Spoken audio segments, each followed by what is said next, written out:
Hello, my sewing friends. I'm back with one of those quick little tips, that I use to make my sewing life easier. Hopefully it will make yours easier too. And this time I want to talk about these. These probably should just be attached to the ends of my arms or to my hands somehow. They are seam rippers. This one is one that I use. It's got a bigger blade on it and this little plastic ball, which helps you not rip your fabric to shreds, or at least that's the idea. It doesn't always work. And this one, I think it lost the little ball, but it came with my serger. It's another one. It's a little finer. It's a little smaller blade. So sometimes I use this one, sometimes this one, depending on how fine the fabric is and how small the stitch is, and yeah. Okay, so I am pretty much of a broad thinker when it comes to my sewing. I see a pattern, I have an idea for fabric, I know how I want it to look, and so I just go for it. But I'm a scatterbrain, and so although I am a perfectionist when it comes to the way it's done and how I want it to line up and how I want it to look on the inside and everything like that, I tend to just fly by the seat of my pants. Well, that creates for a whole lot of necessity for these. So what I want to talk to you about is how to easily remove a serged seam. I think, removing a regular stitched seam with your regular sewing machine is fairly straightforward. It's pretty easy. You can go stitch by stitch, or like one stitch and then a bunch of stitches and pull it out that way, or you can just open up the seam and kind of go down the middle. That's pretty easy, but serged seams are a lot different because of the way that the stitch is created. You have an upper looper, a lower looper, and then two needle threads. So I want to show you a way to easily get those out that's not going to tear up your seam, to tear up all the threads and frustrate you to no end, and then have you thinking, why didn't I just cut this off? Sometimes you don't have enough seam allowance to be able to do that. So here's an easy way to accomplish that. Okay, so here I have a line of stitching from my serger, and you can tell that the upper looper is in pink right here. The lower looper is in kind of an off-white, which you can kind of see. And then the left needle thread is right here in the red, and then the blue is the right needle thread.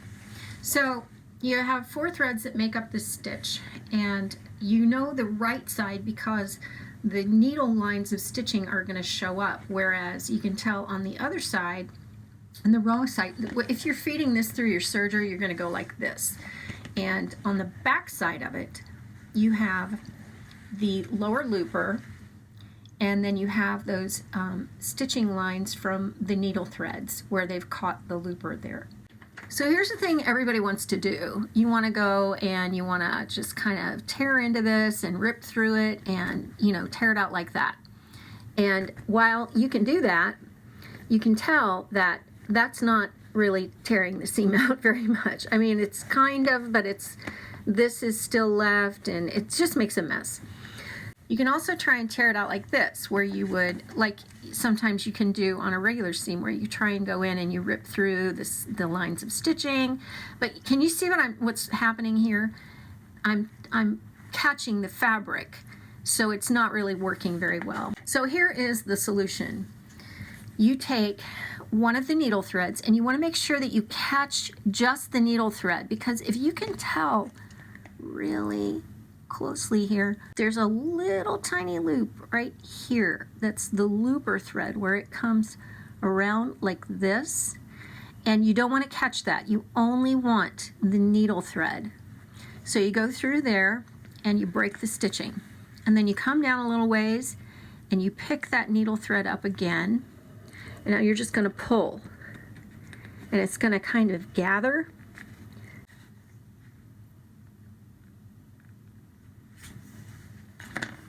There. So I broke the stitching, and now I'm just going to pull this thread out. It pulls fairly easily, really. You just kind of have to get a hold of it, really, is more what you have to do. See, that pulls right out. Now what I'm left with is the upper looper and then again the lower looper on the other side, and this line of needle thread, which is the right needle. So I'm going to go in and break that line of stitching, and I'm going to break it here,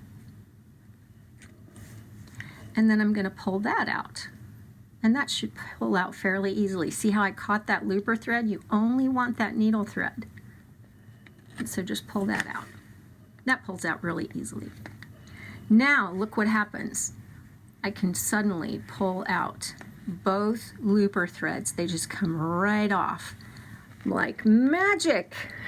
And that is how you can easily remove serger thread stitching without globbing it up or ripping through it or tearing your fabric or anything like that. It's quick, it's easy, and you can do it in a flash.